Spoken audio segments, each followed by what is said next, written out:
નમસ્તે વિદ્યાર્થી મિત્રો, કેમ છો બધા? મજામાં છો ને? આજે ધોરણ 12 કેમિસ્ટ્રીની અંદર ચેપ્ટર નંબર 3 જેનું નામ છે વિદ્યુત રસાયણ વિજ્ઞાન, એમાં આજે આપણે વાત કરવાની છે વિદ્યુત રાસાયણિક કોષની, અને આ આપણા ચેપ્ટરનો પહેલો વિડીયો થશે. તો વિદ્યુત રાસાયણિક કોષની આપણે શુભ શરૂઆત કરીએ. વાસ્તવમાં વિદ્યુત રાસાયણિક કોષની અંદર આપણે વિદ્યુત ઉર્જા સાથે સંકળાયેલી જે બાબત છે એનો અભ્યાસ જનરલી આપણે કરતા હોઈએ છીએ. દાખલા તરીકે શું છે? એક બેટરી છે, બરાબર. આ જે સેલ અથવા તો જે બેટરી છે એ બેટરીમાંથી આપણે વિદ્યુત પ્રવાહ મેળવી શકીએ છીએ. પણ એ વિદ્યુત પ્રવાહ આપણને કેવી રીતે મળે? તો આ જે બેટરી છે એ બેટરીની અંદર કંઈક રાસાયણિક પ્રક્રિયા થાય. એ રાસાયણિક પ્રક્રિયા સાથે કંઈક રાસાયણિક ઉર્જા સંકળાયેલી હોય. એ રાસાયણિક ઉર્જાનું વિદ્યુત ઉર્જાની અંદર રૂપાંતરણ થાય. આ પ્રક્રિયા ક્યારે થતી હોય? તો જ્યારે આ સેલ છે એ ડિસ્ચાર્જ થતો હોય, ફૂલ ચાર્જ છે અને એમાંથી ડિસ્ચાર્જ થાય છે, એ યુઝની અંદર છે, ત્યારે એમાં રાસાયણિક પ્રક્રિયા થશે. આ રાસાયણિક પ્રક્રિયા સાથે સંકળાયેલી જે રાસાયણિક ઉર્જા છે એનું વિદ્યુત ઉર્જામાં રૂપાંતરણ થશે અને એ વિદ્યુત ઉર્જાનું આપણે કાર્યની અંદર રૂપાંતરણ કરતા હોઈએ છીએ. પણ જ્યારે એક વખત આ સેલ સંપૂર્ણ ડિસ્ચાર્જ થઈ જાય પછી જો આ રિચાર્જેબલ બેટરી હોય તો પાછી આપણે એને ચાર્જ કરી શકીએ. પણ એક વખત એ ડિસ્ચાર્જ થઈ ગઈ પછી એની અંદર થતી રાસાયણિક પ્રક્રિયા આપમેળે ન થતી હોય, એટલે એમાં રહેલી જે રાસાયણિક પ્રક્રિયા છે એ રાસાયણિક પ્રક્રિયા હવે અસ્વયંસ્ફુરિત છે. એટલે જો એ રાસાયણિક પ્રક્રિયાને આપણે આપમેળે કરવી હોય તો બાહ્ય પરિપથમાંથી આપણે વિદ્યુત પ્રવાહ આપવો પડે. એટલે બાહ્ય પરિપથમાંથી તમે વિદ્યુત પ્રવાહ આપો, યાની વિદ્યુત ઉર્જા આપો, ત્યારે આ વિદ્યુત ઉર્જાનું શેમાં રૂપાંતરણ થશે? રાસાયણિક ઉર્જામાં રૂપાંતરણ થશે. અને જે અસ્વયંસ્ફુરિત પ્રક્રિયા હતી એ પાછી થશે અને ધીમે ધીમે બેટરી ચાર્જ થઈ જશે. એટલે ચાર્જિંગની પ્રક્રિયા દરમિયાન વિદ્યુત ઉર્જાનું રાસાયણિક ઉર્જામાં રૂપાંતરણ થતું હોય અને આ બેટરી જ્યારે ડિસ્ચાર્જ થતી હોય, યાની જ્યારે વર્કમાં હોય, તે દરમિયાન રાસાયણિક ઉર્જાનું વિદ્યુત ઉર્જામાં રૂપાંતરણ થતું હોય. તો અહીં આપણે જાણીએ છીએ કે જે સ્વયંસ્ફુરિત રાસાયણિક પ્રક્રિયા છે એ સ્વયંસ્ફુરિત રાસાયણિક પ્રક્રિયા યાની આપમેળે થતી રાસાયણિક પ્રક્રિયા દરમિયાન જે ઉર્જાનો ફેરફાર ઉત્પન્ન થાય છે, યાની એ દરમિયાન મુક્ત થતી જે ઉર્જા છે, પ્રક્રિયા દરમિયાન મુક્ત થતી ઉર્જા, એ મુક્ત થતી ઉર્જાનો આપણે શેમાં ઉપયોગ કરીએ છીએ? વિદ્યુત ઉત્પન્ન કરવા માટે આપણે એનો ઉપયોગ કરીએ છીએ. અને આના કરતાં ઉલટું આ જે વિદ્યુત ઉર્જા છે એ આપણે આપાત કરીને એને આપીને જે અસ્વયંસ્ફુરિત રાસાયણિક પ્રક્રિયા છે એવી અસ્વયંસ્ફુરિત રાસાયણિક પ્રક્રિયાને પણ આપણે આપમેળે કરી શકીએ. એટલે વાસ્તવમાં એ અસ્વયંસ્ફુરિત છે, યાની આપમેળે ન થતી હોય, પણ જો એને વિદ્યુત પ્રવાહ બહારથી આપણે આપીએ તો એ રાસાયણિક પ્રક્રિયા જે છે એ આપમેળે થાય અને પછી આ જે પ્રક્રિયા છે એ પ્રક્રિયાનો ઉપયોગ આપણે ઘણા બધા જે કાર્યો છે એ કાર્યો માટે આપણે એનો ઉપયોગ કરતા હોઈએ છીએ. તો આમ વિદ્યુત ઉર્જા અને વિદ્યુત ઉર્જા દ્વારા જે કેટલીક રાસાયણિક પ્રક્રિયા કરવામાં આવતી હોય છે તેનો અભ્યાસ આપણે વિદ્યુત રસાયણ વિજ્ઞાનની અંદર કરીએ છીએ. આ વિદ્યુત રસાયણ વિજ્ઞાનની અંદર જે ઉત્પન્ન થતી ઉર્જા છે એ ઉર્જાની ગણતરીની આપણે વાત કરીએ તો સૈદ્ધાંતિક અને પ્રાયોગિક બંને બાબતની અંદર આ ખૂબ અગત્યની હોય છે. અને એ ગણતરીને આધારે આપણે આગળ જે છે એ બીજી કેલ્ક્યુલેશન કરતા હોઈએ છીએ. અને આ જે ગણતરી છે એ ગણતરીને આધારે આગળ આપણે બીજી ગણતરી કરી શકતા હોઈએ છીએ કે આ પ્રક્રિયા દરમિયાન આપણને નિપજ મળશે તો એ નિપજ કેટલા પ્રમાણમાં મળશે. આવા પ્રકારના દાખલા આપણે આગળ જે છે એ ગણશું. આ ઉપરાંત આ જે વિદ્યુત રસાયણ છે એ વિદ્યુત રસાયણનો આપણે ઉપયોગ કરીએ છીએ મોટી સંખ્યાની અંદર ધાતુના શુદ્ધિકરણ માટે અથવા ધાતુના નિષ્કર્ષણ માટે. આ ઉપરાંત સોડિયમ હાઇડ્રોક્સાઇડ છે, ક્લોરીન વાયુ છે, ફ્લોરિન વાયુ છે અને બીજા ઘણા બધા આવા રસાયણો છે કે જે રસાયણોના ઉત્પાદન માટે આપણે વિદ્યુત રાસાયણિક પદ્ધતિનો ઉપયોગ કરતા હોઈએ છીએ. મોટાભાગની આલ્કલી ધાતુ અને આલ્કલાઇન અર્થ ધાતુ, દાખલા તરીકે સોડિયમ છે, પોટેશિયમ છે, રૂબિડિયમ છે, સીઝિયમ છે, મેગ્નેશિયમ છે, કેલ્શિયમ છે, સ્ટ્રોન્શિયમ છે, બેરિયમ છે, આ બધી આલ્કલી ધાતુ અને આલ્કલાઇન અર્થ ધાતુ ખૂબ સક્રિય ધાતુ હોય. તો આ ધાતુનું મોટા ભાગે આપણે નિષ્કર્ષણ કરતા હોઈએ ને, તો આ ધાતુનું નિષ્કર્ષણ આપણે કરતા હોઈએ છીએ વિદ્યુત રસાયણનો ઉપયોગ કરીને. આ ઉપરાંત કોપરનું શુદ્ધિકરણ આપણે કરીએ છીએ, તો કોપરનું શુદ્ધિકરણ પણ વિદ્યુત રસાયણ વિજ્ઞાનનો ઉપયોગ કરી અને આપણે અતિશુદ્ધ કોપર મેળવી શકીએ છીએ. ઇલેક્ટ્રોપ્લેટિંગની અંદર પણ આપણે વિદ્યુત રસાયણનો ઉપયોગ કરતા હોય, ઢોળ ચડાવવા માટે પણ વિદ્યુત રસાયણનો આપણે ઉપયોગ કરતા હોઈએ છીએ. સોડિયમ હાઇડ્રોક્સાઇડ છે, પોટેશિયમ હાઇડ્રોક્સાઇડનું ઉત્પાદન કરવું હોય તો વિદ્યુત રસાયણથી આપણે એનું ઉત્પન્ન કરતા હોઈએ છીએ. દાખલા તરીકે પાણી છે તો પાણીનું આપણે વિદ્યુત વિભાજન કરીએ તો એમાં હાઇડ્રોજન અને ઓક્સિજન આપણને પ્રોડક્ટ તરીકે મળતા હોય. આવી જ રીતે મીઠાનું સાંદ્ર જલીય દ્રાવણ હોય, આ મીઠાનું સાંદ્ર જલીય દ્રાવણ અને એનું આપણે વિદ્યુત વિભાજન જો કરીએ તો એ વિદ્યુત વિભાજન દરમિયાન આપણને હાઇડ્રોજન વાયુ મળશે અને ક્લોરીન વાયુ મળશે. તો આ થઈ ગયું ક્લોરીન વાયુનું ઉત્પાદન. અને આ પ્રક્રિયા દરમિયાન દ્રાવણની અંદર NaOH ઉત્પન્ન થતો હોય તો આમ ક્લોરીન છે, ફ્લોરિનના ઔદ્યોગિક ઉત્પાદન માટેની મોઈસા પત્તી છે એ પણ વિદ્યુત વિભાજન જ છે. એટલે વિદ્યુત રસાયણનો ઉપયોગ કરી અને આપણે આવા બધા સંયોજનો છે એ સંયોજનો ખૂબ સરળતાથી અને ખૂબ મોટા પાયા ઉપર આપણે મેળવી શકતા હોઈએ છીએ. ચલો આ વિદ્યુત રસાયણની અંદર આપણે આગળ વધીએ તો બેટરી અને બળતણ કોષ છે એની અંદર પણ આ જ પ્રક્રિયા થતી હોય. આ બેટરી અને બળતણ કોષ જ્યારે ફૂલ ચાર્જ થયેલા હોય ત્યારે એની અંદર કંઈક રાસાયણિક પ્રક્રિયા થશે. એ રાસાયણિક પ્રક્રિયા આપમેળે થતી હોય. એ રાસાયણિક પ્રક્રિયા આપમેળે થાય એટલે એની અંદર જે રાસાયણિક ઉર્જા છે એ રાસાયણિક ઉર્જાનું એ વિદ્યુત ઉર્જાની અંદર પરિવર્તન કરશે. તો બેટરી અથવા બળતણ કોષ જ્યારે ડિસ્ચાર્જ થતા હોય, જ્યારે આપણે એને ઉપયોગમાં લેતા હોય ત્યારે એની જે રાસાયણિક ઉર્જા છે એનું વિદ્યુત ઉર્જામાં રૂપાંતરણ થશે અને મોટા પાયા ઉપર આપણે આનો ઉપયોગ જુદા જુદા પ્રકારના જે સાધનો હોય છે એ સાધનોની અંદર આપણે આનો ઉપયોગ કરતા હોય.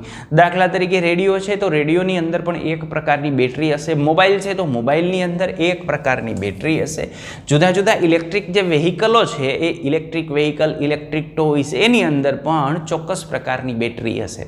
કેટલીક બેટરી એવી હોય કે જે બેટરીને આપણે ચાર્જ કરી શકીએ અને કેટલીક બેટરી એવી હોય છે જે યુઝ એન્ડ થ્રો હોય, એક વખત તમે એને યુઝ કરી લ્યો પછી ફેંકી દેવાની હોય. દાખલા તરીકે ઘડિયાળના જે પેન્સિલ સેલ હોય એ પેન્સિલ સેલ તમે એક વખત વાપરી નાખો અને સંપૂર્ણ વપરાઈ જાય પછી એને આપણે થ્રો કરી દેતા હોય છીએ. એને ડિસ્ચાર્જ થયા પછી સંપૂર્ણ ચાર્જ કરી શકાતા નથી. જ્યારે કેટલાક એવા સેલ પણ આવે છે, દાખલા તરીકે કેમેરાના સેલ, તો એને ફરીથી આપણે ચાર્જ કરી અને ઉપયોગમાં લઈ શકશું. તો આ રીતે બેટરી અને બળતણ કોષ છે એનો આપણે ઉપયોગ જુદા જુદા સાધનોની અંદર કરતા હોઈએ છીએ. આ વિદ્યુત રાસાયણિક જે પ્રક્રિયા છે એ પ્રક્રિયાની સૌથી સારામાં સારી બાબત એ છે કે આ વિદ્યુત રાસાયણિક પ્રક્રિયા ઉર્જાની રીતે સક્ષમ હોય છે અને ઓછી પ્રદૂષક હોય છે. આ પ્રક્રિયા દરમિયાન પ્રદૂષણ જે છે એ નહિવત માત્રાની અંદર જે છે એ ફેલાતું હોય છે, અથવા આપણે એમ કહી શકીએ કે પ્રદૂષણ ફેલાતું નથી. એટલે ઓછી પ્રદૂષક છે એટલા માટે તો આપણે આને ઇકો ફ્રેન્ડલી કહીએ છીએ. તો આ મોટા ભાગે જે વિદ્યુત રસાયણની નવી નવી ટેકનોલોજી છે એ ટેકનોલોજી જેનો વિકાસ થશે એ બધી મોટા ભાગની કેવી હશે તો ઇકો ફ્રેન્ડલી ટેકનોલોજી હશે. તો આ ઇકો ફ્રેન્ડલી ટેકનોલોજીના સંશોધનની અંદર પણ આપણે વિદ્યુત રસાયણ વિજ્ઞાનનો મેક્સિમમ ઉપયોગ કરશું. એ એના માટે ઘણી અગત્યનું પાસું આપણને પૂરું પાડશે. આ ઉપરાંત આપણા શરીરની અંદર કોઈ પણ જગ્યાએ આપણને વાગે છે તો સીધો એનો સંદેશો મગજ સુધી પહોંચે છે. યાની આપણા શરીરની અંદર જે સંવેદી સંકેતોનું મગજ સુધીનું જે પહોંચાણ છે, મગજ સુધી એનું જે સંચરણ થાય છે અને આના કરતાં ઉલટું મગજ દ્વારા જુદા જુદા કોષો દ્વારા જે સંદેશાઓનું વહન થતું હોય છે એ પણ ક્યાંક ને ક્યાંક વિદ્યુત રાસાયણિક મૂળ સાથે સંકળાયેલી બાબત છે. તમે જાણો છો કે આપણું આખું ચેતાતંત્ર જે કામ કરે છે એની પાછળ જુદા જુદા આયનો જવાબદાર છે. Na+ ion, K+ ion, Mg+2 ion. તો આ બધા આયનો સાથે પણ ક્યાંક ને ક્યાંક જે છે એ આવા પ્રકારના સંદેશાઓનું વહન ઇલેક્ટ્રોકેમિસ્ટ્રી સાથે સંકળાયેલું છે. આગળ આપણે એની ચર્ચા જે છે એ કરશું. ચલો, તો સૌ પ્રથમ આપણે વાત કરવાની છે વિદ્યુત રાસાયણિક કોષની. તો વિદ્યુત રાસાયણિક કોષની આપણે જ્યારે વાત કરવા જઈ રહ્યા છીએ ત્યારે હું એક વિદ્યુત રાસાયણિક કોષ આપની સમક્ષ લઉં છું. તો આ એક વિદ્યુત રાસાયણિક કોષ છે. એકદમ સરળ વિદ્યુત રાસાયણિક કોષ છે. આ વિદ્યુત રાસાયણિક કોષની અંદર આપણે બે પાત્ર રાખેલા છે. આ છે પાત્ર A અને આ છે પાત્ર B.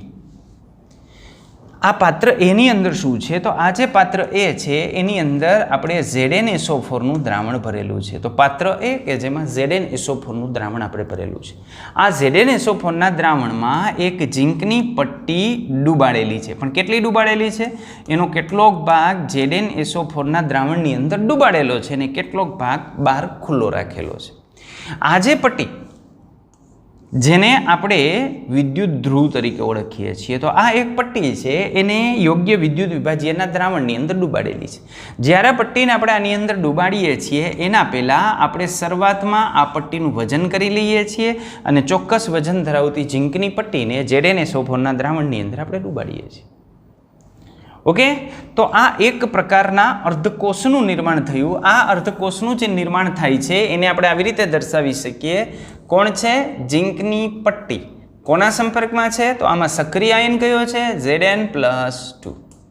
અહીંયા તમે ZnSO4નું દ્રાવણ લીધું છે, એની જગ્યાએ ઝિંક નાઇટ્રેટનું દ્રાવણ લીધું હોત તો કોઈ પ્રશ્ન નહોતો, બરાબર. તો અહીં ZnSO4નું દ્રાવણ લીધું છે, તો આ બાજુનો જે અર્ધકોષ છે એ અર્ધકોષનું નિરૂપણ આપણે આવી રીતે કરીએ છીએ.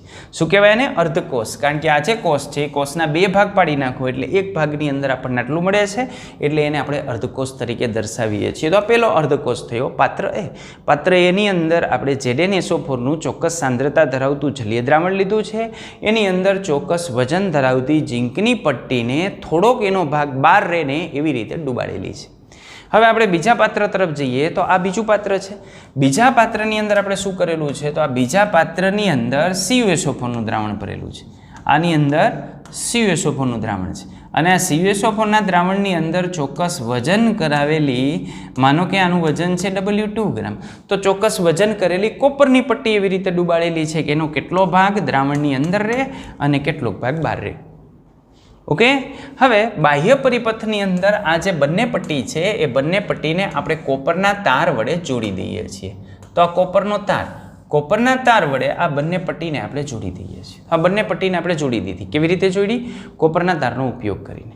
આ ZnSO4ના દ્રાવણ, એમાં ઝીંકની પટ્ટી ડૂબાડેલી છે, એનું નિરૂપણ આપણે એમ કરશું Zn/Zn+2 aqueous. જે એની સાંદ્રતા હોય એ સાંદ્રતા આપણે દર્શાવી દઈશું. ઓકે. આની અંદર કોની પટ્ટી ડૂબાડેલી છે? કોપરની પટ્ટી ડૂબાડેલી છે, પણ એ કોના સંપર્કમાં છે? Cu+2ના aqueous દ્રાવણના સંપર્કમાં છે અને એની સાંદ્રતા જે હશે એ આપણે અહીં લખી નાખીએ. 1 મોલર હોય તો 1 મોલર અને 2 મોલર હોય તો 2 મોલર, વોટેવર. 0.5 મોલર હોય તો 0.5 મોલર. તો આ રીતે આપણે મૂકી દઈએ છીએ. આ બંનેને જે ધાતુની પટ્ટી છે કે જેને વિદ્યુત વિભાજ્યના દ્રાવણની અંદર ડૂબાડેલી છે એને આપણે વિદ્યુત ધ્રુવ તરીકે ઓળખીએ છીએ. એટલે આ થશે વિદ્યુત ધ્રુવ, આ થશે વિદ્યુત ધ્રુવ. તો 2 વિદ્યુત ધ્રુવ છે. એક ઝીંકનો વિદ્યુત ધ્રુવ છે, એક કોપરનો વિદ્યુત ધ્રુવ છે. તો આ 2 વિદ્યુત ધ્રુવ છે. આ બંને વિદ્યુત ધ્રુવને આપણે બાહ્ય પરિપથની અંદર કોપરના તાર વડે જોડીએ છીએ.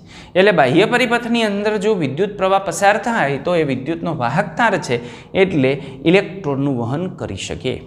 ઓકે. જ્યારે અંદરનો જે ભાગ છે એની અંદર આ બંને જે પટ્ટી છે એ બંને પાત્ર, આ જે બંને પાત્ર છે એ બંને પાત્રને આપણે એક યુ આકારની કાચની નળીમાં જોડેલા છે. આ કાચની નળી છે. કેવી? યુ આકારની. તો આ યુ આકારની કાચની નળી એને આપણે ઊંધી કરી છે અને એને જોડેલી છે.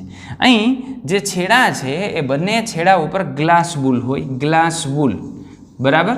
તો કાચનું ઊન ગ્લાસ વૂલથી બંધ કરેલું હોય.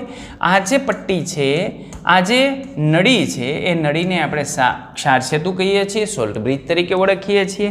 એની અંદર એમોનિયમ નાઇટ્રેટનું જલીય દ્રાવણ ભરેલું હોય અથવા KNO3નું જલીય દ્રાવણ ભરેલું હોય. આવી જે યુ આકારની નળી છે એને આપણે કહીએ છીએ ક્ષાર સેતુ. ક્ષાર સેતુનું કાર્ય શું છે? તો આગળ આપણે એની વાત કરશું કે આ સોલ્ટ બ્રિજ શા માટે જોડવામાં આવે છે, પણ આ રીતે કોષનું નિર્માણ કરેલું હોય છે. હવે આપણે જોઈએ તો આપણે અગાઉ જે છે ભણી ગયા હતા કે દરેક ધાતુની ઇલેક્ટ્રોન મુક્ત કરવાની વૃત્તિ હોય છે. તો અહીં આપણી પાસે 2 ધાતુ છે, એક ઝીંકની ધાતુ છે અને એક કોપરની ધાતુ છે. તો આ બંને ધાતુની અંદર ઝીંકની ઇલેક્ટ્રોન મુક્ત કરવાની વૃત્તિ વધારે હોય. આ ઝીંકની ઇલેક્ટ્રોન મુક્ત કરવાની વૃત્તિ વધારે હોય એટલે અહીંથી ઝીંક દ્રાવણમાં જશે. આ રીતની પ્રક્રિયાની અંદર થશે. આ ઝીંક છે, ઝીંકમાંથી બનશે Zn+2 aqueous, જે ક્યાં જશે? દ્રાવણની અંદર જશે. તો આ Zn+2 aqueous આ ગયું દ્રાવણમાં અને 2 ઇલેક્ટ્રોન ત્યાંથી રિલીઝ થયા. આ ઝીંકમાંથી Zn+2 દ્રાવણમાં આવ્યો અને 2 ઇલેક્ટ્રોન રિલીઝ થાય છે. ક્યાં ગયા? અહીં તારમાં. ઓકે. તો એ તાર મારફતે એ ઇલેક્ટ્રોન છે એ ઇલેક્ટ્રોન એક દિશામાંથી બીજી દિશામાં આગળ વધે છે. તો આ ઇલેક્ટ્રોનનો પ્રવાહ આપણને આ દિશામાં જોવા મળે, આ દિશા. રેડી? ઓકે. હવે અહીં શું થાય છે? તો અહીં દ્રાવણમાં જે Cu+2 છે, આ દ્રાવણમાં છે Cu+2, એ અહીં જે 2 ઇલેક્ટ્રોન આવે છે એ 2 ઇલેક્ટ્રોન સ્વીકારે છે અને 2 ઇલેક્ટ્રોન સ્વીકારી અને આ જે કોપરની પટ્ટી છે એના ઉપર કોપર જમા થાય છે. યાની અહીં આ રીતની પ્રક્રિયા થાય છે. Cu+2 2 ઇલેક્ટ્રોન મેળવે છે. Cu+2 ક્યાં છે? દ્રાવણમાં. દ્રાવણમાં Cu+2 2 ઇલેક્ટ્રોન સ્વીકારે છે અને સ્વીકારી અને રૂપાંતરિત થાય છે કોપરમાં. તો આમ પ્રક્રિયાની અંદર થતી હોય છે. તો આ વિદ્યુત રાસાયણિક કોષ છે કે જેમાં રાસાયણિક ઉર્જાનું વિદ્યુત ઉર્જાની અંદર રૂપાંતરણ થતું હોય છે. તો અહીં એક રાસાયણિક પ્રક્રિયા થાય છે અને આ રાસાયણિક પ્રક્રિયાથી વિદ્યુત ઉર્જા ઉત્પન્ન થાય છે. રેડી? હવે વિચારો કે આ જગ્યાએ શું થાય છે? આ જગ્યાએ પ્રક્રિયા આમ થાય છે. આ જે ઝીંક છે, ઝીંકમાંથી Zn+2 બને, ઝીંકમાંથી Zn+2 બને, ઝીંકમાંથી Zn+2 બને. તો ધીમે ધીમે આ બાજુનો જે ભાગ છે એ ભાગ કેવો થઈ જશે? તો એ ભાગ જે છે એ ધન વીજભારિત થઈ જશે. કારણ કે આ SO4 - 2ની સાપેક્ષમાં Zn+2ની માત્રા વધારે હશે. એટલે આ બાજુનું જે દ્રાવણ છે એ દ્રાવણ ધન વીજભારિત બનશે. બરાબર? ફિઝિક્સ એવું કહે છે કે જ્યાં સુધી કોઈ પણ પ્રકારની સર્કિટ પૂરી ન થાય ને ત્યાં સુધી વિદ્યુત પ્રવાહનું વહન ન થાય. તો અહીં આપણે ધાતુના ઇલેક્ટ્રોન વિનિમયને આધારે અથવા તો તુલનાત્મક ઇલેક્ટ્રોન વિનિમયને આધારે આપણે એ સ્વીકાર્યું કે અહીં 2 ઇલેક્ટ્રોન છૂટા પડે છે એટલે ઇલેક્ટ્રોનની ડેન્સિટી વધારે હશે. ઇલેક્ટ્રોનની ડેન્સિટી વધારે હશે એટલે એને આપણે નેગેટિવ તરીકે દર્શાવીએ છીએ. એટલે આને આપણે કહી દીધું નેગેટિવ. ઓકે? અને આ જે વિદ્યુત ધ્રુવ છે એ વિદ્યુત ધ્રુવ ઉપર ઓક્સિડેશનની પ્રક્રિયા થઈ. જો ઝીંકમાંથી શું બન્યું? Zn+2 ઓક્સિડેશન આંકમાં વધારો થયો એટલે શું કહેવાય? ઓક્સિડેશન. અથવા તો ઇલેક્ટ્રોન રિલીઝ થયા, ઇલેક્ટ્રોન છૂટા પડે તો પણ શું કહેવાય? ઓક્સિડેશન. તો આ વિદ્યુત ધ્રુવ છે એના ઉપર ઓક્સિડેશનની પ્રક્રિયા થાય છે અને જે વિદ્યુત ધ્રુવ ઉપર ઓક્સિડેશનની પ્રક્રિયા થતી હોય ને એને એનોડ કહેવાય. એટલે આ વિદ્યુત ધ્રુવને આપણે એનોડ કહેશું. તો અહીં ઝીંકનો વિદ્યુત ધ્રુવ એનોડ તરીકે વર્તે છે અને વિદ્યુત રાસાયણિક કોષમાં એનોડ નેગેટિવ હોય કારણ કે એનોડ ઉપર ઓક્સિડેશન થશે. આ ઓક્સિડેશનથી ઇલેક્ટ્રોન જનરેટ થશે. આ ઇલેક્ટ્રોન અહીં હશે એટલે એના ઉપર નેગેટિવ ચાર્જ વધારે હશે. માટે આપણે એનોડને નેગેટિવ ચાર્જથી દર્શાવીએ છીએ. કેની અંદર? વિદ્યુત રાસાયણિક કોષની અંદર. ઓકે? આ ઇલેક્ટ્રોન આ પરિપથમાં અહીં પહોંચે છે. તો આ જે ભાગ છે એ કોપરનો વિદ્યુત ધ્રુવ છે અને આ કોપરના વિદ્યુત ધ્રુવ ઉપર રિડક્શનની પ્રક્રિયા થઈ. જો Cu+2 દ્રાવણમાં હતો અને દ્રાવણમાંનો Cu+2 જમા થયો. ક્યાં જમા થયો દ્રાવણમાંનો Cu+2? તો દ્રાવણમાંનો Cu+2 આ જે પ્લેટ છે એ પ્લેટ ઉપર જમા થયો. અને જો આ Cu+2 પ્લેટ ઉપર જમા થાય તો એમાંથી કોપરનું નિર્માણ થયું, યાની રિડક્શનની પ્રક્રિયા થઈ. તો જે વિદ્યુત ધ્રુવ ઉપર રિડક્શન થતું હોય ને એ વિદ્યુત ધ્રુવને આપણે કહેશું કેથોડ. એટલે આ વિદ્યુત ધ્રુવ કેથોડ તરીકે વર્તે. ઓકે? તો કેથોડ તરીકે વર્તે છે ને એને આપણે પોઝિટિવ ચાર્જ આપીએ છીએ કારણ કે ત્યાંથી વિદ્યુત ધ્રુવ પરથી ઇલેક્ટ્રોન એક્સેપ્ટ કરશે અને ઇલેક્ટ્રોન એક્સેપ્ટ કરશે એટલે ત્યાં પોઝિટિવ ચાર્જ આવશે. ઓકે? ચાલો હવે હું અહીંથી જે છે એ તમને આગળ લઈ જાઉં છું. આપણે હતા સોલ્ટ બ્રિજના કાર્યની અંદર. તો અહીં શું પ્રક્રિયા થઈ? તો એ પ્રક્રિયાની આપણે વાત કરી કે અહીંથી દ્રાવણમાં Zn+2 ઉત્પન્ન થયો. તો આ જે દ્રાવણ છે એ દ્રાવણમાં ઉત્પન્ન થયો Zn+2. આથી આ દ્રાવણ કેવું બને છે? ધન વીજભારિત બને છે. એની સામે અહીં શું થાય છે? તો અહીં દ્રાવણમાં હતા Cu+2 અને SO4 - 2. રેડી? તો આ દ્રાવણના જે Cu+2 છે એ Cu+2 ધીમે ધીમે આ જે કોષ વિદ્યુત ધ્રુવ છે એ વિદ્યુત ધ્રુવ પર જમા થાય છે. અને જો વિદ્યુત ધ્રુવ પર જમા થાય તો અહીં કોની સાંદ્રતા વધશે? તો Cu+2 કરતાં SO4 - 2ની સાંદ્રતા વધશે. એટલે આ બાજુનું જે દ્રાવણ છે ને એ દ્રાવણ ઋણ વીજભારિત બનશે due to SO4 - 2નું concentration Cu+2 કરતાં વધારે છે. શા માટે Cu+2 કરતાં વધારે છે? કારણ કે Cu+2 છે એ Cu+2 આ જે વિદ્યુત ધ્રુવ છે એની સપાટી ઉપર જમા થઈ ગયો છે એટલા માટે. ફિઝિક્સ શું કહે છે? તો ફિઝિક્સ એવું કહે છે કે અહીંથી જે ઇલેક્ટ્રોન જનરેટ થયો એ ઇલેક્ટ્રોન અહીંથી આમ આગળ વધે છે. તો આ બાહ્ય પરિપથની અંદર જે ઇલેક્ટ્રોન છે એ ઇલેક્ટ્રોનનું વહન આ કોપરના તાર મારફતે થાય છે. ઓકે? હવે એ ઇલેક્ટ્રોન અહીંથી અહીં આવે છે. તો અહીં વિદ્યુતનું વહન કેવી રીતે થાય છે? તો અહીં નેગેટિવ ચાર્જ છે, અહીં પોઝિટિવ ચાર્જ છે. બરાબર? તો બે વસ્તુ છે. આ પોઝિટિવ ચાર્જ આમથી આમ જઈ શકે અથવા તો આનો નેગેટિવ ચાર્જ આમથી આમ આવી શકે. પણ ફિઝિક્સના રૂલ પ્રમાણે જોઈએ તો અહીં નેગેટિવ ચાર્જ ઇલેક્ટ્રોન તરીકે આમથી આમ જાય છે. ઓકે?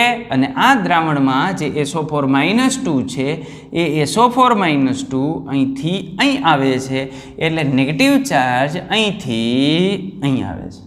તો આ જે સોલ્ટ બ્રિજ છે એ સોલ્ટ બ્રિજનું કાર્ય શું છે? તો સોલ્ટ બ્રિજનું એક કાર્ય છે બંને દ્રાવણની વિદ્યુત તટસ્થતા જાળવી રાખવાનું. કારણ કે જો આ ભાગ ધન વીજભારિત થઈ જાય અને આ ભાગ ઋણ વીજભારિત થઈ જાય તો આ જે ઇલેક્ટ્રોનનો પ્રવાહ છે એ ઇલેક્ટ્રોનનો પ્રવાહ અટકી જાય. બરાબર? એટલે આ ઇલેક્ટ્રોનનો પ્રવાહ કન્ટિન્યુ રાખવા માટે આ બંને દ્રાવણ વિદ્યુતીય રીતે તટસ્થ હોવા જરૂરી છે અને એ વિદ્યુત તટસ્થતા જાળવી રાખવાનું કામ કોણ કરે છે? તો એ કામ કરે છે આ સોલ્ટ બ્રિજ. આ સોલ્ટ બ્રિજની અંદર આપણે શું ભરીએ છીએ? તો આ ક્ષાર સેતુની અંદર તમે એવા દ્રાવણ ભરી શકો કે જેની પહેલી કન્ડિશન એ છે કે એ સ્ટ્રોંગ ઇલેક્ટ્રોલાઇટ હોવા જોઈએ. પ્રબળ વિદ્યુત વિભાજ્ય હોવા જોઈએ. તો એમોનિયમ નાઇટ્રેટ અને KNO3 આ બંને પ્રબળ વિદ્યુત વિભાજ્ય છે. બીજી શરત એના માટેની એ છે કે એમાં ઉત્પન્ન થતો જે પોઝિટિવ આયન અને જે નેગેટિવ આયન છે એની મોબિલિટી સમાન હોવી જોઈએ. એ બંનેની મૂવ થવાની જે એક શક્તિ છે એ શક્તિ સમાન હોવી જોઈએ. એટલે વહનશીલતા બંનેની સમાન હોવી જોઈએ. અને ત્રીજી બાબત એ છે કે આમાં જે ધનાયન અને ઋણાયન ઉત્પન્ન થાય છે એ આ બાજુ વિદ્યુત વિભાજ્યનું દ્રાવણ છે અને આ બાજુ જે વિદ્યુત વિભાજ્યનું આપણે દ્રાવણ લીધું છે એ બેમાંથી એક પણ સાથે રાસાયણિક પ્રક્રિયા એની ન થતી હોવી જોઈએ. જો એની સાથે રાસાયણિક પ્રક્રિયા કરી અને ક્યાંક ઉક્ષેપણ બનાવી નાખે તો આપણે ક્ષાર સેતુની અંદર એ પ્રકારના દ્રાવણનો ઉપયોગ નથી કરી શકતા. ઓકે, તો આ વિદ્યુત રાસાયણિક કોષ થયો. વિદ્યુત રાસાયણિક કોષની અંદર આપણે શું જોયું? તો આ વિદ્યુત રાસાયણિક કોષની અંદર આ જે ભાગ છે એને આપણે અર્ધકોષ તરીકે ઓળખીએ છીએ, જેમાં આ પટ્ટી અને આ દ્રાવણનો આપણે સમાવેશ કરીએ છીએ. આ બાજુનો ભાગ એને બીજો અર્ધકોષ કહીએ છીએ કે જે આવી રીતે છે, કોપર ઓબ્લિક એનું સક્રિય ધાતુ Cu+2 aqueous અને એનું કોન્સન્ટ્રેશન આપણે દર્શાવતા હોઈએ છીએ. એક અર્ધભાગ, બીજો અર્ધભાગ. અને બાહ્ય પરિપથની અંદર આપણે કોપરના તાર વડે જોડી દીધો. તાર વડે જોડી દીધો એટલે વિદ્યુત પ્રવાહ ઉત્પન્ન થયો. તો બાહ્ય પરિપથની અંદર જે ઇલેક્ટ્રોન છે એ ઇલેક્ટ્રોનનો પ્રવાહ કઈ બાજુ જાય છે? તો આ એનોડ છે, આ કેથોડ છે. તો ઇલેક્ટ્રોનનો પ્રવાહ જાય છે એનોડથી કેથોડ તરફ. અને અંદરના પરિપથમાં એ ઇલેક્ટ્રોનનો પ્રવાહ કઈ બાજુ જાય છે? તો અંદરના પરિપથની અંદર એ જાય છે કેથોડથી એનોડ તરફ. કોણ? ઇલેક્ટ્રોનનો પ્રવાહ. અને તમે જાણો છો કે ફિઝિક્સ એવું કહે છે કે ઇલેક્ટ્રોનના પ્રવાહ કરતાં જે વિદ્યુત પ્રવાહ છે એની દિશા આપણે કેવી ગણીએ છીએ? ઉલટી ગણીએ છીએ. તો એને આધારે આપણે કહી શકીએ કે આમાં વિદ્યુત પ્રવાહનું વહન જે છે કઈ દિશામાં થતું હશે? તો કેથોડથી એનોડ તરફ બાહ્ય પરિપથની અંદર વિદ્યુત પ્રવાહનું વહન થતું હશે. તો આ જે વિદ્યુત રાસાયણિક કોષ છે એ વિદ્યુત રાસાયણિક કોષની અંદર ગેલ્વેનોમીટર આપણે જોડેલું છે, સોલ્ટ બ્રિજ આપણે જોડેલું છે. તો આ સોલ્ટ બ્રિજનો ઉપયોગ આપણે શું કીધું? એક તો બંને દ્રાવણને જોડવા માટે, ક્ષારનો બનેલો છે એટલા માટે, અને બ્રિજ છે એટલા માટે આપણે એને સોલ્ટ બ્રિજ તરીકે ઓળખીએ છીએ. ગેલ્વેનોમીટર આપણે શા માટે જોડેલું છે? તો અહીં આપણે ગેલ્વેનોમીટર અથવા એ મીટરનો ઉપયોગ કરી શકીએ. જો એ મીટર આપણે જોડેલું હોય તો એ પ્રવાહનું મૂલ્ય દર્શાવશે કે કેટલા પ્રવાહનું વહન થાય છે. અને જો ગેલ્વેનોમીટર જોડેલું હોય તો ગેલ્વેનોમીટર આપણને એ દર્શાવશે કે પ્રવાહ કઈ દિશામાં આગળ વધે છે. તો આ રીતે વિદ્યુત રાસાયણિક કોષ છે એ વિદ્યુત રાસાયણિક કોષનું આપણે નિર્માણ કરીએ છીએ. હવે આ વિદ્યુત રાસાયણિક કોષને જ્યારે આપણે આવી રીતે જોડી દઈએ ને એટલે શું થાય? તો આની અંદર રાસાયણિક પ્રક્રિયા આપમેળે થાય. સ્વયંસ્ફુરિત રાસાયણિક પ્રક્રિયા હોય, અને સ્વયંસ્ફુરિત રાસાયણિક પ્રક્રિયા હોય એટલે એને લઈને આપણને ચોક્કસ પ્રકારમાં વિદ્યુત ઉર્જા મળશે. તો આપણને જે વિદ્યુત ઉર્જા મળે છે એ વિદ્યુત ઉર્જાને અંતે આની અંદર શું જોવા મળશે? તો આપણે એની વાત કરવી છે. તો માનો કે આ કોષ આપણે જે છે એ ચાલુ રાખી દીધો અને 15 મિનિટ કે 20 મિનિટ આપણે આને કોષ ચાલુ રાખ્યો, પછી શું થાય? તો આ વિદ્યુત રાસાયણિક કોષની અંદર માનો કે 15-20 મિનિટ કોષ ચાલુ હોય તો એના પછી આપણને કયું અવલોકન જોવા મળે? તમને એમ પૂછે કે વિદ્યુત રાસાયણિક કોષની અંદર નરી આંખે તમે કયું અવલોકન લઈ શકો છો? તો નરી આંખે આપણે આ અવલોકન લઈ શકશું. કંઈ CuSO4નું જલીય દ્રાવણ હોય. કેનું? CuSO4નું જલીય દ્રાવણ. અને આ CuSO4નું જે જલીય દ્રાવણ છે એ જલીય દ્રાવણ કેવું હોય? વાદળી રંગનું હોય. જેમ જેમ કોષ આગળ વધશે, જેમ જેમ કોષ કાર્ય કરશે એમ શું થશે? તો આ વિદ્યુત રાસાયણિક કોષ દરમિયાન અહીં કોપર જમા થતો જશે, જમા થતો જશે અને જમા થતો જશે. અને જો કોપરની આ જમા થાય તો દ્રાવણની અંદર Cu+2ની માત્રા ઘટતી જાય, અને Cu+2ની માત્રા ઘટતી જાય તો આ બાજુ કેથોડની અંદર જે ભરેલું અહીં જમણી બાજુનો જે અર્ધકોષ છે એ જમણી બાજુના અર્ધકોષમાં ભરેલું જે CuSO4ના દ્રાવણનો જે વાદળી રંગ છે એ સમય સાથે આછો બનતો જાય છે. બરાબર. બીજું આપણે શું અવલોકન કરી શકીએ? તો બીજું આપણે આ અવલોકન કરી શકીએ કે આ પ્રક્રિયા દરમિયાન થાય શું? તો આની આપણે પ્રક્રિયા કરીએ ને તો તે દરમિયાન આમ થાય, આ જે ઝીંક છે ને એ ઝીંકનું રૂપાંતરણ થાય Zn+2ની અંદર અને 2 ઇલેક્ટ્રોન રિલીઝ થાય. યાની આ પ્રક્રિયા દરમિયાન ઝીંક અહીં Zn+2 તરીકે છૂટો પડશે. અને જો આના તરીકે છૂટો પડે તો આ ભાગ જે સળિયાનો છે એ સળિયાનો એ ભાગ ધીમે ધીમે કેવો થાય? ખવાતો જાય. અને અહીં કોપર તો આ સળિયા ઉપર આમ જમા થવાનું છે, તો જો કોપર અહીંયા જમા થવાનું હોય તો આ બાજુના વજનમાં શું થાય? વધારો થાય. તો હવે કોષને આને 15-20 મિનિટ તમે ચાલુ રાખો, 15-20 મિનિટ ચાલુ રહીએ, પછી આને બંધ કરી અને એનોડ આપણે કાઢી લઈએ, આ કેથોડ આપણે કાઢી લઈએ, બંનેને પાણીથી આપણે વોશ કરી દઈએ, પાણીથી વોશ કરી અને એને શુષ્ક કરી નાખીએ અને પછી આપણે એનું વજન કરશું તો આપણને ખ્યાલ આવશે કે આ ઝીંકનો જે વિદ્યુત ધ્રુવ છે કે જે એનોડ તરીકે વર્તે છે એના વજનની અંદર ઘટાડો થશે. શા માટે ઘટાડો થાય છે? કારણ કે ત્યાં કઈ પ્રક્રિયા થતી હોય? ઝીંકમાંથી Zn+2 દ્રાવણમાં જતો હોય એટલે ઝીંકનું વજન ઘટશે. જ્યારે કેથોડની આપણે વાત કરીએ તો કેથોડ ઉપર શું થશે? તો કેથોડ ઉપર દ્રાવણમાંથી કોપર જમા થતો હશે એટલે એના ઉપર કોપરના વજનની અંદર વધારો થશે એટલે જે કેથોડ છે એ કેથોડનું વજન વધશે, પણ આ જે ઝીંકનો એનોડ છે એ એનોડના વજનની અંદર ઘટાડો થશે. તો બીજું અવલોકન આપણે આ પણ નોંધી શકીએ. બરાબર. ક્ષાર સેતુનો ઉપયોગ તમને ખબર પડી? તમને પૂછે ક્ષાર સેતુનો ઉપયોગ શું છે? તો પહેલો ઉપયોગ ક્ષાર સેતુનો શું? બંને દ્રાવણને જોડવા માટે, એટલે વિદ્યુત રાસાયણિક કોષની અંદર આ બંને જે અર્ધકોષ છે એનું જોડાણ કરવા માટે આપણે સોલ્ટ બ્રિજનો ઉપયોગ કરીએ છીએ. બીજો ઉપયોગ શું? વિદ્યુત તટસ્થતા જાળવી રાખવા માટે.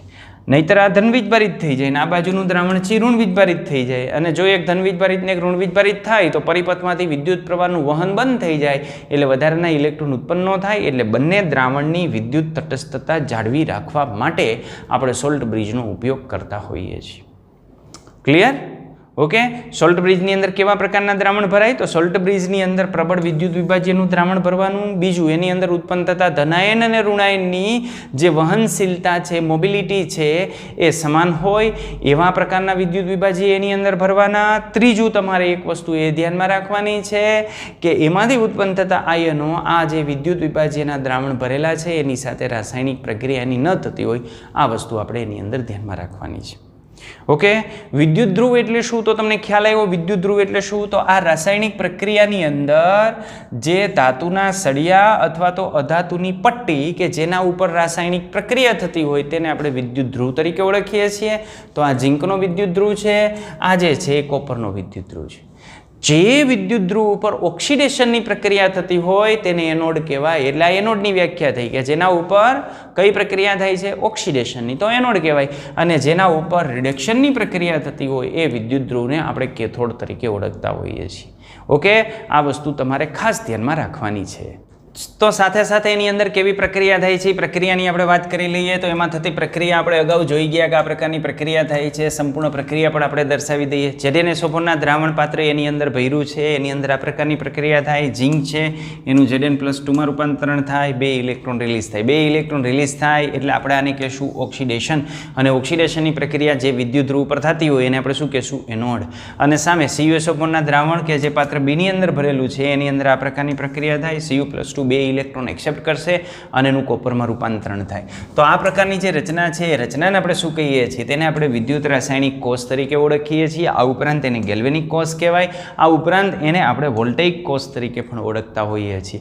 અને ખાસ કરીને જો એની અંદર Zn-SO4માં ઝીંકની પટ્ટી ડૂબાડેલી હોય, CuSO4ની અંદર કોપરની પટ્ટી ડૂબાડેલી હોય તો આ પ્રકારના જે કોષ છે એ કોષને આપણે ડેનિયલ કોષ તરીકે પણ ઓળખતા હોઈએ છીએ. તો આ ડેનિયલ કોષની અંદર જે વિદ્યુત ધ્રુવ છે એ ઝીંક ઓબ્લિક Zn+2 અને કોપર ઓબ્લિક Cu+2ના જો વિદ્યુત ધ્રુવ હોય તો આવા વોલ્ટેઇક કોષને આપણે ડેનિયલ કોષ તરીકે પણ ઓળખતા હોઈએ છીએ.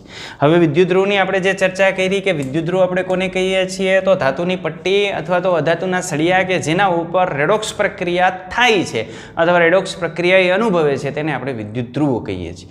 આ વિદ્યુત ધ્રુવમાં એનોડ અને કેથોડ આપણે કેવા હોય? તો જે વિદ્યુત ધ્રુવ પર રિડક્શન થાય છે એને આપણે કેથોડ તરીકે દર્શાવશું અને જેના ઉપર ઓક્સિડેશન થાય છે એને આપણે એનોડ તરીકે દર્શાવશું. અહીં વિદ્યુત રાસાયણિક કોષની અંદર એનોડ ઋણ વીજભારિત હોય અને કેથોડ કેવો હોય? ધન વીજભારિત હોય. આ ઉપરાંત બંને પાત્રને જોડવા માટે આપણે ક્ષાર સેતુનો ઉપયોગ કરતા. આ ક્ષાર સેતુના બે ઉપયોગ છે કે બંને અર્ધકોષ છે અર્ધકોષને જોડી રાખતા અને બંને દ્રાવણની વિદ્યુત તટસ્થતા જાળવી રાખતા હતા. અને આ જે ક્ષાર સેતુ છે એ ક્ષાર સેતુમાંથી વિદ્યુતનું વહન આયનો દ્વારા થતું હોય. હવે આપણે જે અર્ધકોષની વાત કરી એનાથી સંપૂર્ણ કોષનું નિર્માણ થયું. તો આગળ આપણે જે કોષ નિર્માણ કર્યો એ કોષને આપણે વિદ્યુત રાસાયણિક કોષ કહીએ છીએ. પણ જો એ વિદ્યુત રાસાયણિક કોષની અંદર જે દ્રાવણ આપણે લીધા છે એની સાંદ્રતા 1 મોલ પર લિટર હોય હોય અને જો એની સાથે કોઈ પણ વાયુરૂપ ઘટક સંકળાયેલો હોય અને એનું દબાણ 1 બાર હોય તો આવા જે કોષનું નિર્માણ થાય છે એ કોષને આપણે પ્રમાણિત કોષ તરીકે ઓળખીએ છીએ, સ્ટાન્ડર્ડ સેલ તરીકે ઓળખીએ છીએ. યાની પ્રમાણિત કોષની અંદર શું હોય તો જે વિદ્યુત વિભાજ્યના દ્રાવણ સંકળાયેલા છે એની સાંદ્રતા 1 મોલ પર લિટર હોવી જોઈએ અને જો એની સાથે વાયુ હોય તો એનું દબાણ 1 બાર આપણે રાખવાનું, ન હોય તો કોઈ પ્રશ્ન નથી. તાપમાન કેટલું રાખવાનું? 298 કેલ્વિન તાપમાન. તો 298 કેલ્વિન તાપમાને એ જે વાયુઓ છે એ વાયુનું જે દબાણ છે એ 1 બાર હોવું જોઈએ, તો એને પ્રમાણિત કોષ તરીકે આપણે ઓળખીએ છીએ. આપણે અહીં જે વિદ્યુત રાસાયણિક કોષ જોયો એ વિદ્યુત રાસાયણિક કોષની અંદર રેડોક્સ પ્રક્રિયા થતી હતી. આ રેડોક્સ પ્રક્રિયાની અંદર શું થતું હતું? આ રેડોક્સ પ્રક્રિયાની અંદર આ જે Zn છે એ Znનું રૂપાંતરણ થતું હતું Zn+2માં અને બીજા પાત્રની અંદર જે Cu+2 છે એ Cu+2નું રૂપાંતરણ થતું હતું કોપરમાં. તો આ જે Cu+2 છે એ Cu+2 પ્રક્રિયા દરમિયાન ઓછો થતો હતો. એટલે આ Cu+2નો રંગ કેવો હોય તો Cu+2નો રંગ ભૂરો હોય. એટલે જેમ જેમ આ ડેનિયલ કોષની અંદર પ્રક્રિયા આગળ વધે એમ આ ભૂરા રંગનો જે આયન છે એ આયન કોપર તરીકે જમા થાય અને સામે જે છે એ Zn+2 ઉત્પન્ન થાય, પણ એ રંગવિહીન છે. એટલે નરી આંખે આપણે આ જોઈ શકીએ કે આનો જે વાદળી રંગ છે એ વાદળી રંગ ધીમે ધીમે આછો થતો જાય છે. કુલ પ્રક્રિયા આપણે લખવી હોય તો કુલ પ્રક્રિયા આપણે આમ લખી શકીએ. હું એનોડ ઉપરની પ્રક્રિયા લખું તો એનોડ ઉપર શું થતું હતું? તો એનોડ ઉપર આમ થતું હતું, ઝીંક હતું, એ ઝીંકમાંથી ઉત્પન્ન થતું હતું Zn+2 અને 2 ઇલેક્ટ્રોન રિલીઝ થતા હતા. અને કેથોડ ઉપર કઈ પ્રક્રિયા થતી હતી? તો આ જે કેથોડ છે એના ઉપર આ પ્રક્રિયા થતી હતી. Cu+2 એ 2 ઇલેક્ટ્રોન એક્સેપ્ટ કરતું હતું અને એમાંથી બનતું હતું કોપર. આ બંનેનો આપણે સમન્વય કરીએ એટલે કુલ પ્રક્રિયા આપણને મળી જાય Zn અને Cu+2 હું એકવેસ લખી નાખું છું. આની પ્રક્રિયા થઈ અને એમાંથી ઉત્પન્ન થાય Zn+2 એકવ્યસ અને સામે ઉત્પન્ન થશે કોપર સોલિડ ફોર્મમાં. રેડી? તો આ થઈ ગઈ એની નેટ રિએક્શન. પણ એનોડ અને કેથોડ ઉપર આવી રીતે એની અર્ધ પ્રક્રિયા થતી હોય તો આ જે સંપૂર્ણ પ્રક્રિયા છે એ સંપૂર્ણ પ્રક્રિયા બે ભાગની અંદર જો વહેંચાયેલી હોય. એક ઓક્સિડેશન પ્રક્રિયા છે, એક રિડક્શન અર્ધ પ્રક્રિયા છે અને બંનેનો આપણો સમન્વય કરીએ એટલે આ જે પ્રક્રિયા છે એ પ્રક્રિયા થઈ જશે રેડોક્સ રિએક્શન. તો આની અંદર આ રીતે રેડોક્સ રિએક્શન થતું હોય જેમાં ઇલેક્ટ્રોનનો વિનિમય થતો હોય અને આ ઇલેક્ટ્રોનનો વિનિમય કરવા માટે આપણે બાહ્ય પરિપથની અંદર શેનો ઉપયોગ કરતા? તાંબાના તારનો ઉપયોગ કરતા. અને અંદરના પરિપથની અંદર આપણે શેનો ઉપયોગ કરતા? સોલ્ટ બ્રિજનો ઉપયોગ કરતા. તો આવા પ્રકારની જે રચના છે એ રચનાને આપણે વિદ્યુત રાસાયણિક કોષ તરીકે ઓળખીએ છીએ કે જેમાં રાસાયણિક ઉર્જાનું વિદ્યુત ઉર્જામાં રૂપાંતરણ થતું હોય. ક્યાંય તમને પૂછી નાખે કે વિદ્યુત રાસાયણિક કોષ છે તો વિદ્યુત રાસાયણિક કોષનો સિદ્ધાંત કયો? કયા સિદ્ધાંત ઉપર કાર્ય કરે? તો વિદ્યુત રાસાયણિક કોષ છે ને એ રાસાયણિક ઉર્જાનું વિદ્યુત ઉર્જામાં રૂપાંતરણ કરે છે. આ સિદ્ધાંત ઉપર એ કામ કરે છે. અને જો રાસાયણિક ઉર્જાનું વિદ્યુત ઉર્જામાં રૂપાંતરણ કરતું જે ડિવાઇસ છે એ ડિવાઇસને આપણે વિદ્યુત રાસાયણિક કોષ તરીકે ઓળખીએ છીએ. અહીં એક આપણે વિદ્યુત રાસાયણિક કોષ દર્શાવેલો છે. આ વિદ્યુત રાસાયણિક કોષ આગળ આપણે લીધો એ જ છે.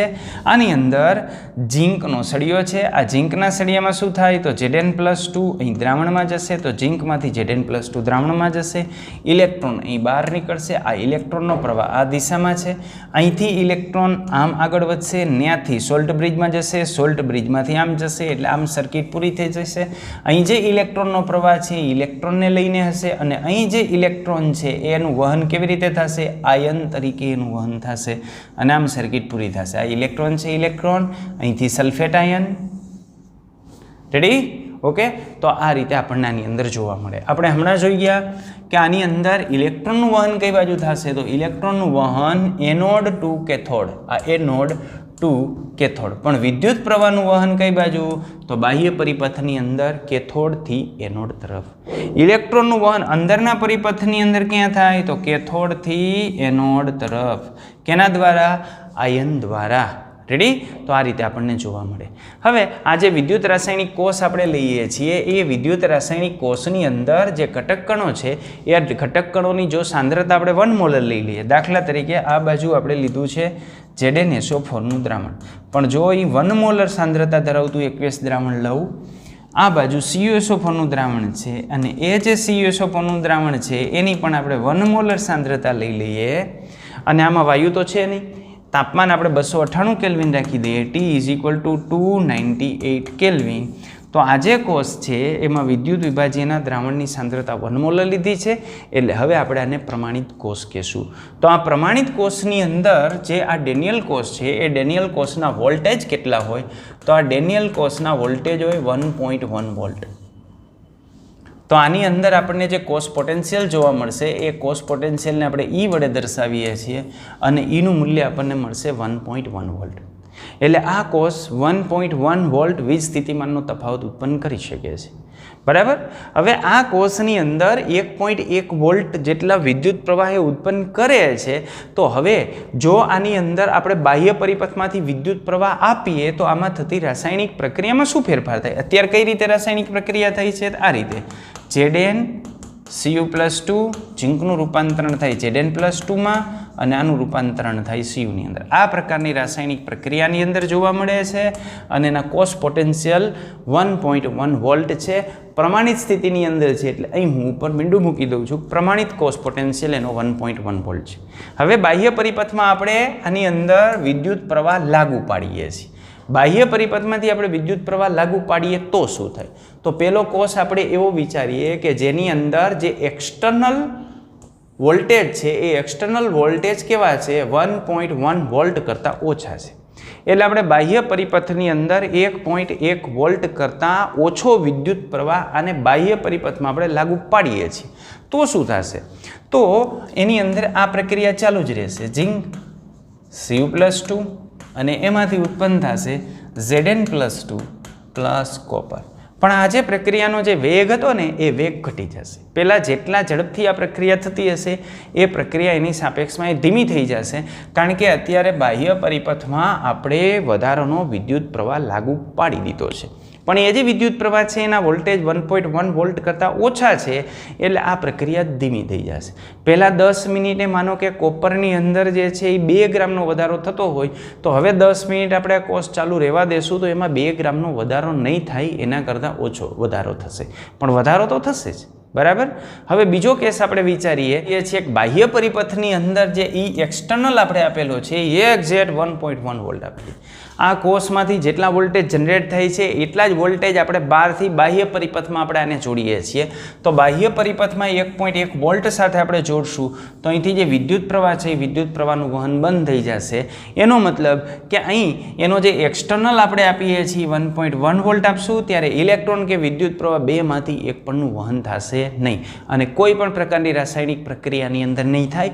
આ સંતુલન સ્થિતિમાં હશે એવું આપણને લાગશે.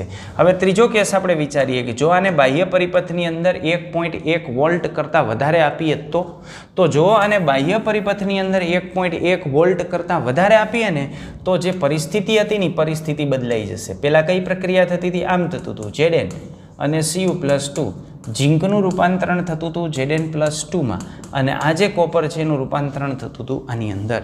બરાબર.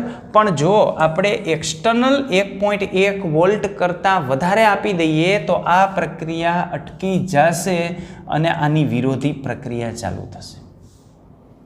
બરાબર. હવે Zn+2 નું ઝીંકમાં રૂપાંતરણ થશે અને આ જે કોપર છે એ કોપરનું Cu+2 માં રૂપાંતરણ થશે. યાની પહેલા કેસમાં જે પ્રક્રિયા થતી હતી ને એના કરતાં વિરોધી પ્રક્રિયા થઈ. યાની અહીં આ જે પ્રક્રિયા છે ને આપમેળે નથી થતી, સ્વયંભૂ નથી.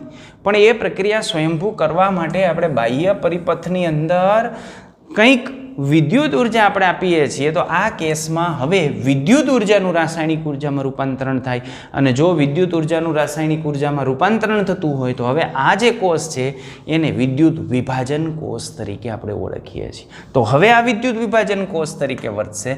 તો જુઓ આની અંદર શું થાય છે? તો જો 1.1 વોલ્ટ કરતાં આપણે વધારે આપી દઈએ તો ઇલેક્ટ્રોનનો પ્રવાહ બદલાઈ ગયો, કોપરથી ઝીંક તરફ વહેશે. આ કોપરથી ઝીંક તરફ ઇલેક્ટ્રોનનો પ્રવાહ બદલાઈ ગયો. બરાબર. ઇલેક્ટ્રોનનો પ્રવાહ બદલાઈ જાય એટલે રેવાયજિક રીતે વિદ્યુત પ્રવાહની દિશા પણ જે છે એ ઉલટાઈ જાય અને પ્રક્રિયા જ આખી ઉલટાઈ જશે. ઝીંક ધાતુ ઝીંક વિદ્યુત ધ્રુવ ઉપર જમા થશે, અહીંથી અહીંયા ઝીંક જમા થશે. પહેલાંમાં ઉલટું થતું પણ અહીંયા હવે ઝીંક જમા થશે ને આવી રીતે પ્રક્રિયા કરો ને તો ઝીંકના સળિયાનું વજન વધે અને કોપરનો સળિયો જે છે એ ઓગળે એટલે કોપરના સળિયાનું વજન જે છે એ શું થાય ઘટે તો પહેલાં કેસની અંદર જે બનતું હતું એના કરતાં ઉલટું બનશે તો આ છે વિદ્યુત રાસાયણિક કોષ અને આ જે ત્રીજો કેસ આપણે વિચાર્યો કે જે જરૂરિયાત છે એના જે કોષ પોટેન્શિયલ છે એના કરતાં વધારે વિદ્યુત પ્રવાહ આપણે બાહ્ય પરિપથમાંથી આપીએ તો એ અવસ્થાની અંદર એ વિદ્યુત રાસાયણિક કોષ નહીં રહે હવે એ વિદ્યુત વિભાજન કોષ તરીકે વર્તશે કારણ કે વિદ્યુત વિભાજન કોષની અંદર વિદ્યુત ઉર્જાનું રાસાયણિક ઉર્જામાં રૂપાંતરણ થતું હોય તો બસ આ વિડીયોની અંદર આટલું જ વધુ આપણે જોઈશું આના પછીના વિડીયોની અંદર ત્યાં સુધી બધાને ટાટા બાય બાય આવજો